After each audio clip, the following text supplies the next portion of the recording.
With our ballots arriving today, I thought I would take the time to kind of reintroduce myself to anybody who might be finding us for the first time, and to give a, a quick review of kind of the mindset, why we're here, the mindset with we work, and kind of what our view is, what an assembly member should be, and what's wrong with the current system. And we're going to try to do that all in under 10 minutes. We'll see if I can manage that. So, in short, there was a time in my life where I was essentially homeless on the streets of San Diego with my wife and 3 kids at the time. It was the family safety net that rescued me. It was generations of my family viewing this house that my grandfather built as a homestead that gave me the ability to rebuild not just myself, but rebuild my family into something that would benefit society as a whole. The house as a homestead was not a monetary investment. It was an investment in future generations. And that ethic has stuck with me. 15 years ago, when I had had a nervous breakdown and I could barely leave the house to go to the store to get food for my children, it was a difficult time. But the love of family, friends, community helped me get through it. Helped me build myself up to something that my community would turn to me and say, hey, can you try to do something?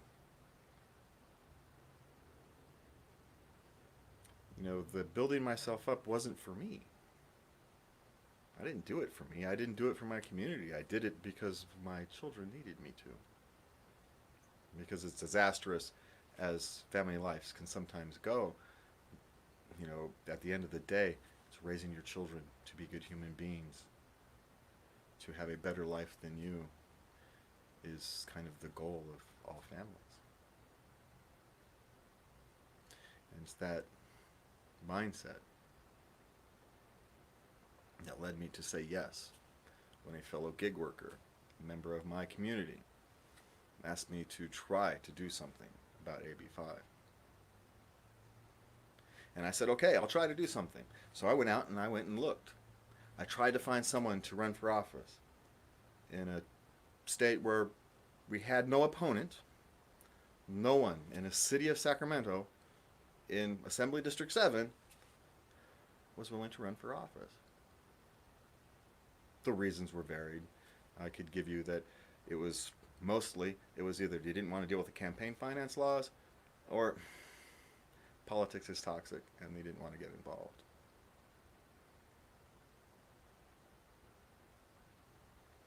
And so that left me. I am the unpolitician. But I know when something's wrong. When you start washing dishes in the family restaurant at 14 and you run assembly lines in your mid-30s, you've kind of seen the whole low end of how life works. You know what it's like to struggle daily. And I'm blessed, truly blessed, to have the family that I have. And so I had to do something when my community asked.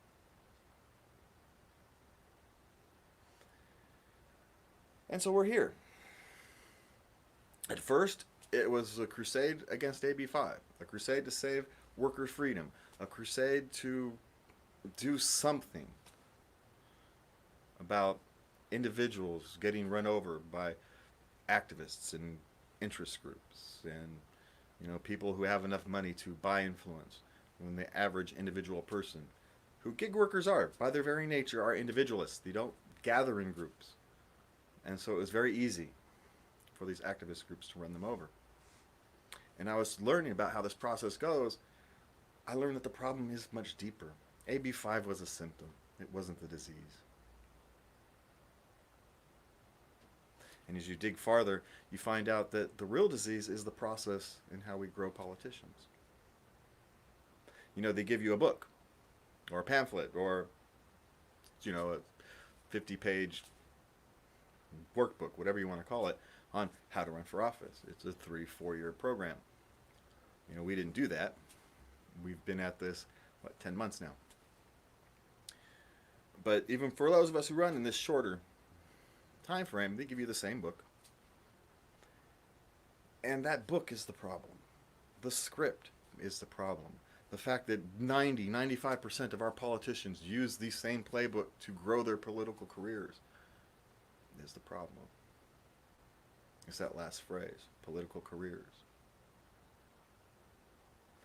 We have stopped running for office as a genuine public service. People now run for office to have a political career.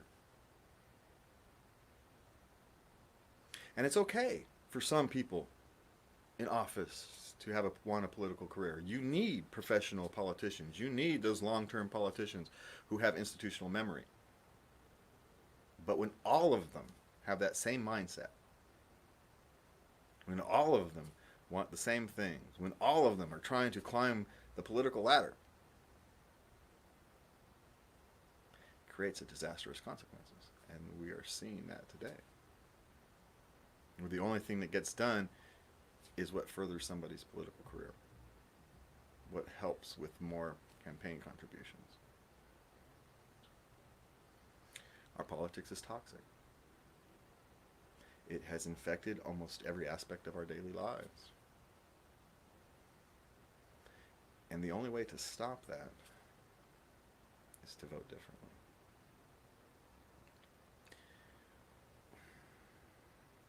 We talk about organic communities, about allowing communities to grow themselves up.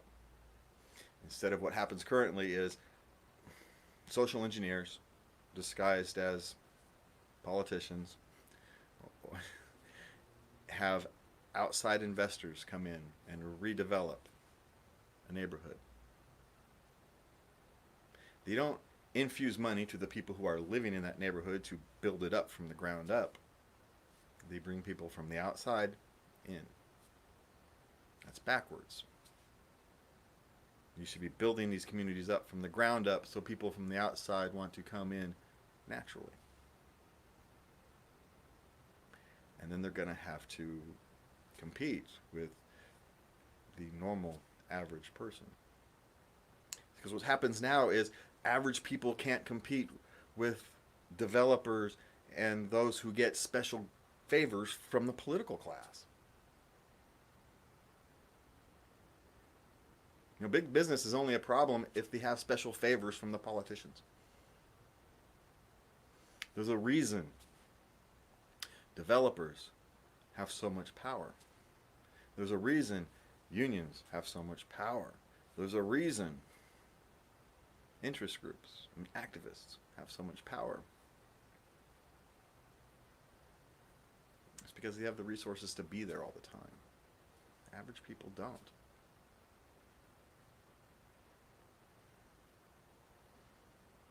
I could come here and I could give you 5-point programs, 10-point programs. I could tell you we want to do this.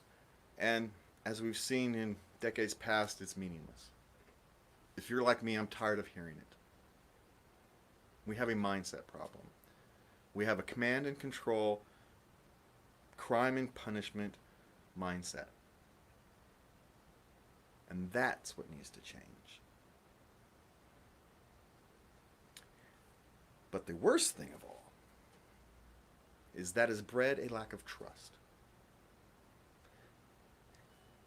Even government agencies, even government agencies that are doing the right thing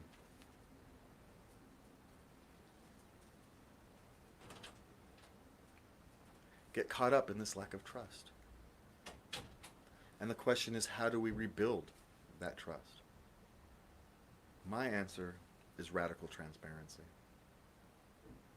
That is something I don't need other politicians to agree to. I can do it myself. I can flip on my camera anytime I want. I can tell you who I talked to that day. I can tell you, hey, an average person came in and had a discussion about some issue, and her name and the exact issue isn't none of your business. But if an activist or a lobbyist or an interest group comes in and talk to me, I can tell you exactly who they were, exactly what they wanted, and exactly what we talked about. It's not hard. It's not scary. Unless you want their money.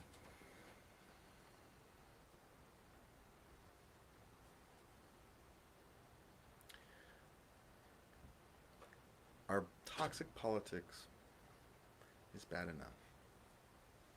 But it's when that toxic politics infects our culture, our communities, when we start to get mad at each other instead of the politicians.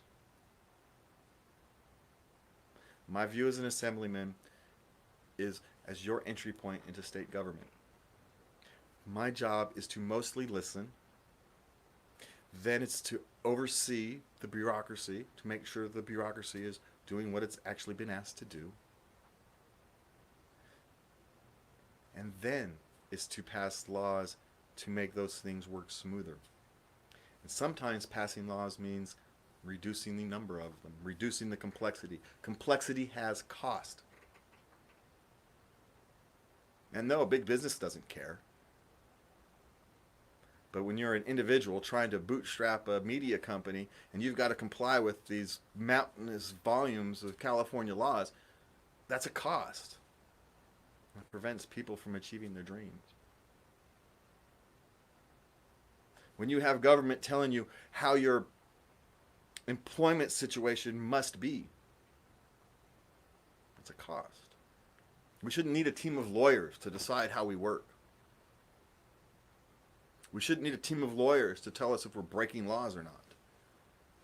We should actually be able to find out what the laws are relatively easily instead of having to go through a literally uncountable number of them and hope you didn't miss something.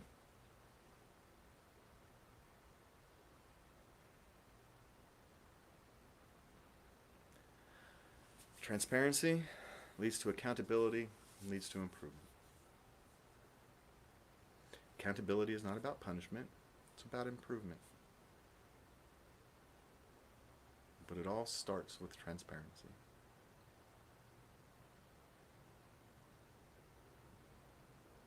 And transparency starts with you, voting for those who are willing to be it. Everything I post on social media is public, so you are free to go through my personal timelines and my personal social media outlets and go digging. Everything is public. I've never posted anything privately unless it's a private group, and I don't control those.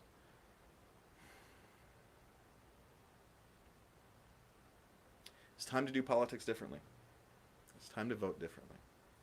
Thank you for your time. Good night, and please remember to love everybody.